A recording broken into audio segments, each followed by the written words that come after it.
नून league एक बार फिर मुश्किल सूरत हाल में मखलूत हुकूमत की क़यादत संभालने के लिए तैयार है। हुकूमत साजी के लिए पीपल्स पार्टी के साथ मामला तय पा चुके हैं, जैसे कि सबको पता है, जबकि MQM पाकिस्तान के साथ अभी बातचीत जारी है और शराकत इक़्तिदार के फार्मूले पर काम हो रहा है।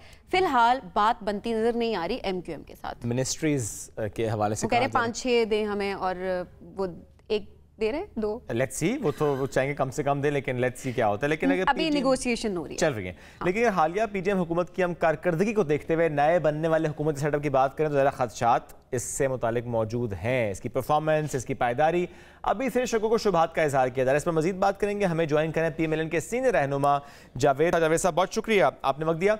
जावेद साहब, सबसे पहले तो जो सदर मुमलिकत साहब ने असम्बली इजलास बुलाने के लिए असम्बली पर दस्तखत नहीं किए और जिस तरह वो कह रहे हैं कि जब तक मखसूस नशिस्तें नहीं मिल जाती तब तक वो इजलास नहीं बुलाएंगे, आपको इस मामले पर क्या नजर आ रहा है, क्या राय है आपकी?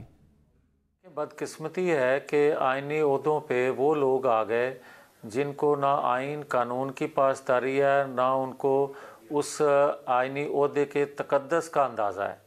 आप उस आइनी ओहदे का तकद्दस भी पामाल करते हैं, आप वही खेल खेलते हैं जो कंटेनर पे खड़े होकर गुफ्तगू करते हैं, और आइनी ओहदों पे आके भी वो अपना लबो लहजा नहीं बदलते और ना ही अपनी वो रवायात जो आपने गंदी रवायात पाकिस्तान के अंदर नौजवान नस्ल में थोपी उससे बाज आने के लिए तैयार हैं। तो इससे बड़ी बदकिस्मती और क्या हो सकती है। अच्छा जावेद साहब, पीपल्स पार्टी की अगर बात की जाए तो पीपल्स पार्टी नून लीग की कोशिशों के बावजूद काबीना का हिस्सा बनने के लिए तैयार नहीं है इस वक्त तक की। अगर हम बात करें इस मामले पर, हुकूमत साजी में कुछ दिन तक डेडलॉक की सी सूरत हाल भी रही है, जैसे कि हम सबको पता है, मगर अब नून लीग पीपल्स पार्टी की इस पोजीशन को मानने भी लगी है, एक्सेप्ट करना शुरू हो गई है। तो क्या अब क्या होगा? क्या नून लीग जो है वो जो इक़्तिदार है उसका बोझ अकेले उठाएगी? देखें, जहाँ तक पीपल्स पार्टी को साथ लाने का तल्लक है तो हम तो ख़ुद साथ आना नहीं चाहते थे। हम तो ये चाहते थे कि जो जिनको अक्सरियत दिलवाई गई है उन्हीं को हुकूमत बनाने की दावत भी दी जाती, ताकि 4-6 माह में पता चल जाता कि आटे दाल का भाव क्या है। आप ये जो हुकूमत मुस्लिम लीग का बनाना है, जहाँ तक ये मुस्लिम लीग नून अपनी ख्वाहिश या मर्ज़ी पे थोड़ी हुकूमत बनाने जा रही है, ये तो एक थोपी जा रही है हुकूमत। वजह हम भी गर्दन इसलिए पेश कर रहे हैं कि आप देखें कि अगर कोई हुकूमत बनती नहीं है, जो कि कोई हुकूमत बनाने के लिए तैयार नहीं है, तो ना ये सिस्टम बचेगा।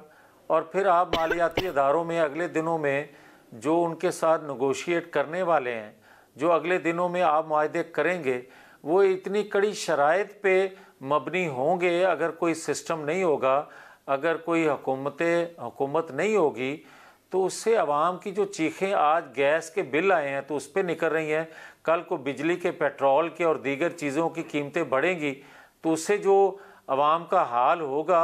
हम तो बार बार अपनी कुर्बानी पेश कर रहे हैं इस रियासत को, कौम को बचाने के लिए, मगर हमारी कुर्बानी भी रायगा जा रही है। हमारी कुर्बानी।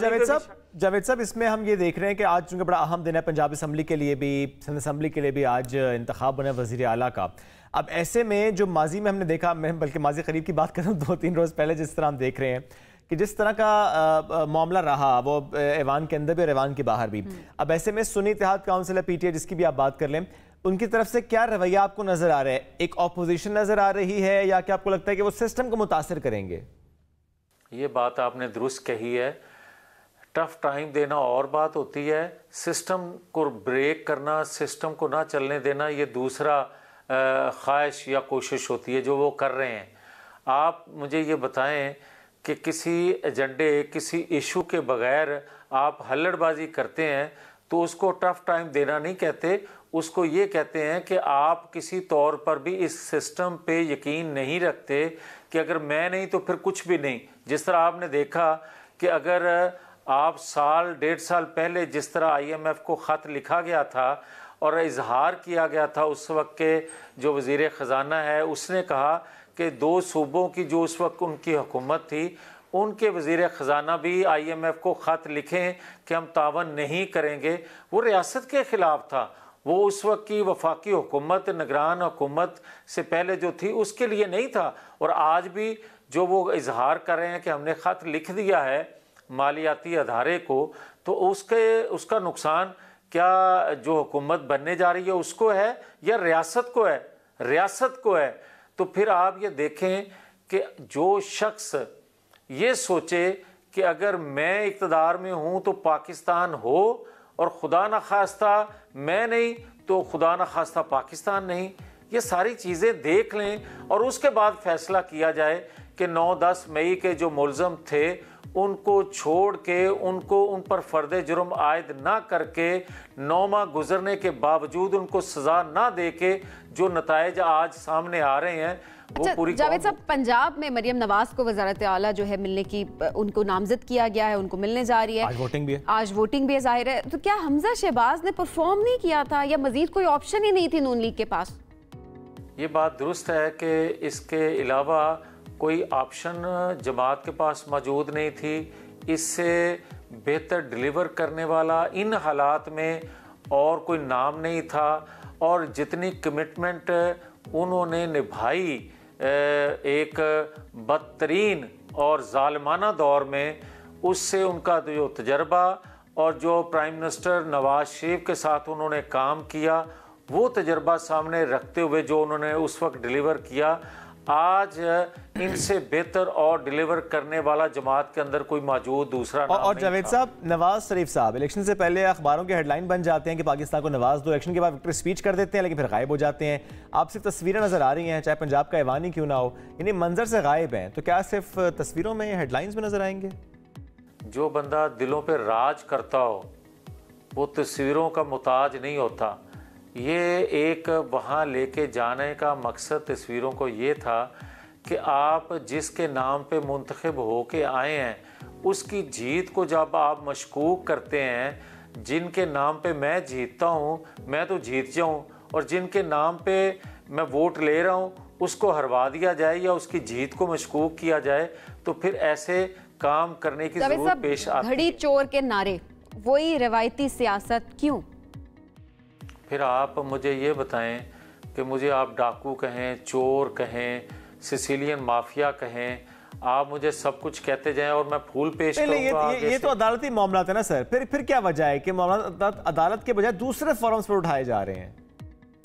वजह यह है कि आपने 11-12 साल लगा के लोगों की जहन साजी की, और उसमें तमाम लोग उस वक्त के एक पेज पे थे कि हमें सिसिलियन माफिया भी डिक्लेयर करना है, हमें डाकू चोर भी कहना है, और वो आज तक बच्चों छोटे, यहाँ तक कि पंजाब हुकूमत उस वक्त की जो थी उसने सिलेबस में नवाज शरीफ के हवाले से एक मजमून चोर डाकू के हवाले से जो है वो सिलेबस में रख दिया।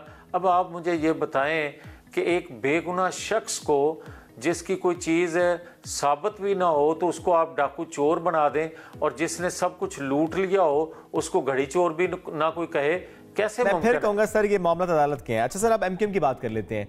क्या नजर आ रहा है एमक्यूएम किस तरीके से इस मामले को देख रही है? वजारतें नहीं मिलती तो एमक्यूएम किस तरफ को जाएगी, क्योंकि ज़रा मखलूत हुकूमत है, वैसे में एमक्यूएम का रोल भी बड़ा अहम होगा। How do you see this कोalition government? बहुत बड़ा चैलेंज है। उसकी वजह यह है कि सादा अक्सरियत जिस जमात को ना हो वो डिलीवर नहीं कर पाती, और इस तरह मुख्तलिफ जमातों को इकट्ठा करके आप एक कौमी हुकूमत की शेप में एक हुकूमत बनाते हैं तो उसके लिए डिलीवर करना इंतहाई मुश्किल होता जाता है। और जावेद साहब, मखलूक हुकूमत ज़ाहिर है खदशात जाहिर किए जा रहे हैं कि मुद्दत पूरी नहीं कर पाएगी, आपको क्या लगता है? मैं पहले भी आपको कह चुका हूँ कि सादा अक्सरियत के बगैर इन हालात में किसी जमात के लिए डिलीवर करना मुश्किल है, और सादा अक्सरियत ना होते हुए आप मुख्तलिफ जमातों को इकट्ठा करके आप हुकूमत बना भी लेते हैं, तो हुकूमत बनने से पहले जो आप कोट कर रहे हैं मुख्तलिफ जमातों की डिमांड्स, आगे चल के ये डिमांड्स बढ़ेंगी या कम होगी? यकीनन बढ़ती हैं, तो मसाइल पैदा होते हैं। ये तो उनको सोचना चाहिए था जिन्होंने सादा अक्सरियत भी किसी जमात को नहीं मिलने दी, और जो सादा अक्सरियत से ज़्यादा मुस्लिम लीग नून को एक नज़र आ रहा था माहौल, उसको आपने सादा अक्सरियत भी हासिल ना करने दी, तो फिर नताइज कौम भी भुगत रही है। ठीक है जावेद साहब, बहुत शुक्रिया साथ मौजूद थे।